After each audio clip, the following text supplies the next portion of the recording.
Srikakulam Sherlock Holmes అయితే చూసేసిన. Writer Mohan గారు, మీరు ఈవీవి సత్యనారాయణ సార్ కింద గోస్ట్ రైటర్లు ఇక్కడ పనిచేసిర్రు అంటే మరి ఇక తర్వాత ఎన్ని సినిమాలకి రైటింగ్ చేసిర్రు అనేది మాకు క్లుప్తంగా తెలియదు. మీ ఇంటర్వ్యూ కూడా నేను చూడడం జరిగింది. ఒక ఇన్వెస్టిగేషన్ థ్రిల్లరు నడుస్తుందంటే ఒక సీటెడ్జ్ థ్రిల్లర్ లాగా ఎవరన్నా ఊహించుకొనే పోతారు.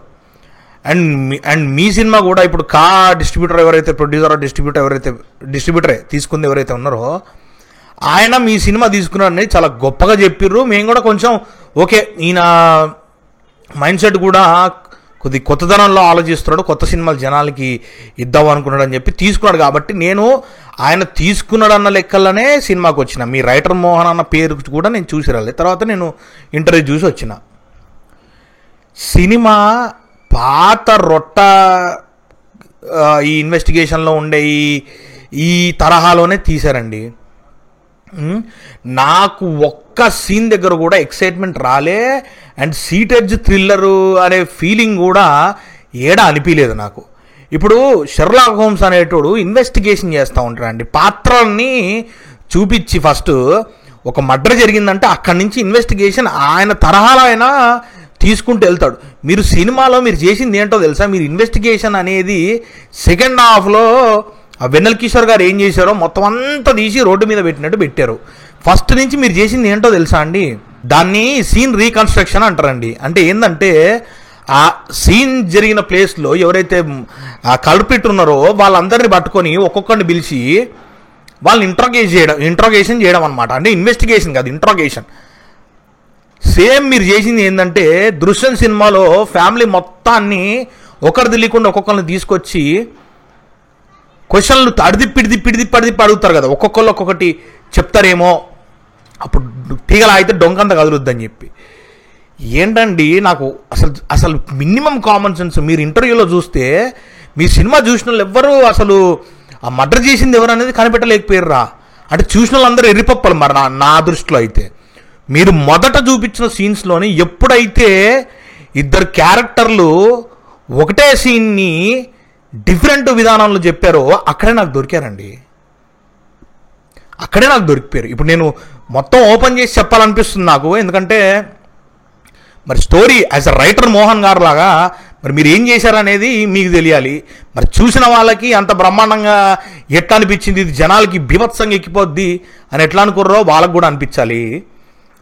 కాదండి, ఒక మాస్క్ వేసుకొని ఒక మనిషి వచ్చిండు అన్నప్పుడు కనీసం ఆ మనిషి క్రాఫ్ అన్న చూసుకోరా? అంటే క్రాఫ్ బట్టి కూడా జనాలు ఎవడీడు అనేది ఊహిస్తారన్న ఆలోచన కూడా లేదా మీకు?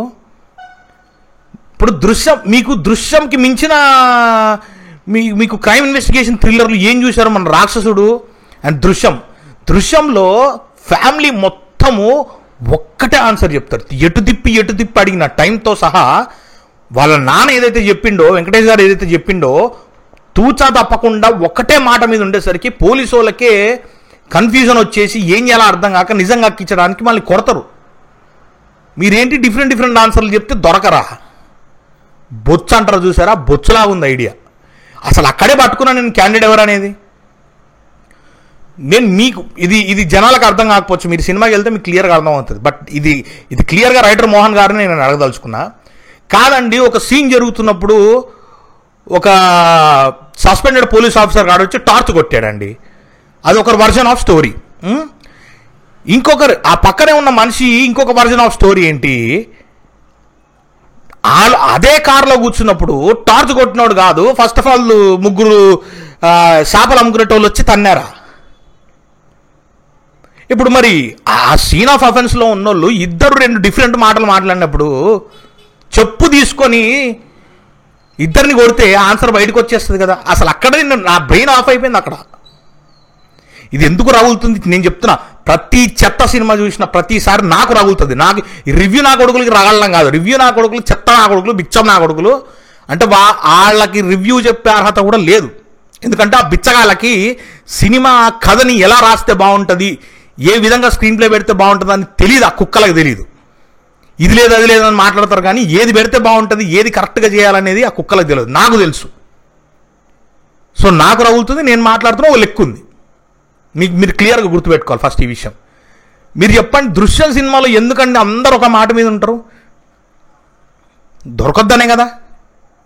దొరకాలంటే కొంచెం క్వశ్చన్ ఫ్లిప్ చేయగానే పక్కనోడు వేరే మాట మాట్లాడినప్పుడు, అదేంటి మీరు అందరూ సీన్ ఆఫ్ అఫెన్స్లో ఉన్నప్పుడు అందరికీ ఒకటే జరిగి ఉండాలి కదా, మార్చి ఎట్లా చెప్తారు?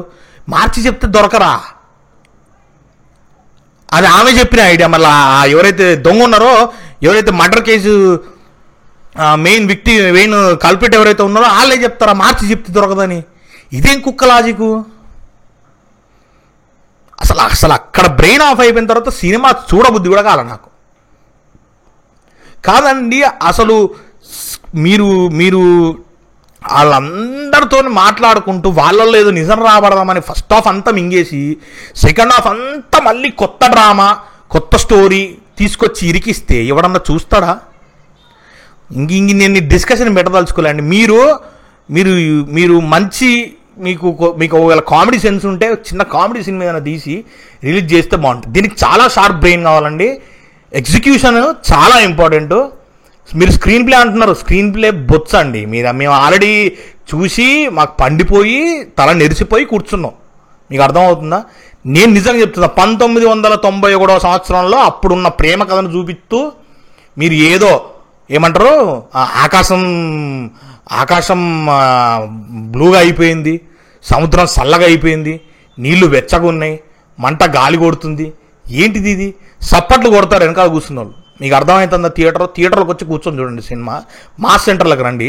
మీరు ఏదైతే భ్రమరాంబలో మ్యాట్నీ అండ్ ఫస్ట్ షో వేసిర్రో ఆ షోలకే వెళ్ళినా నేను. ఇలా మ్యాట్నీ చూసి వచ్చినప్పుడు ఆ మాస్ థియేటర్లకు వెళ్ళి కూర్చోండి, సప్పట్లు కొడతారు జనాలు. ఓహో వాట్ అన్ ఎక్సలెంట్ తోపుగిరి డైలాగులు, మేమేడా వినలే ఇలాంటి డైలాగులు అని.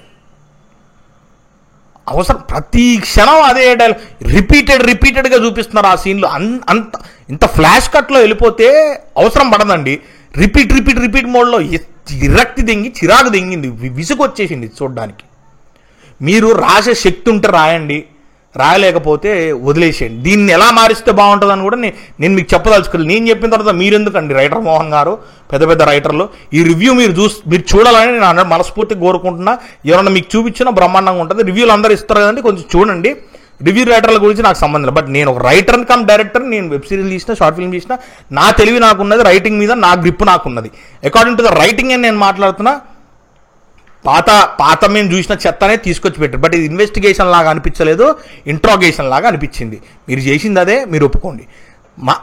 చిన్న లాజిక్ అండి, మార్చి చెప్తే దొరికిపోతారు దొంగలు.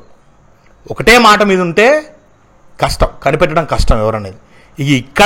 ఇప్పుడు ఈ మూవీ డిస్ట్రిబ్యూటర్ ఎవరైతే మీ సినిమాలు కూడా తీసుకున్నారో, మంచి సినిమాలు, ఆయన బిఫోర్ వరకు తీసుకున్న మంచి సినిమాలే, మీ దగ్గర ఆయనకు ఒక రిమార్క్ అనేది ఖచ్చితంగా పడింది.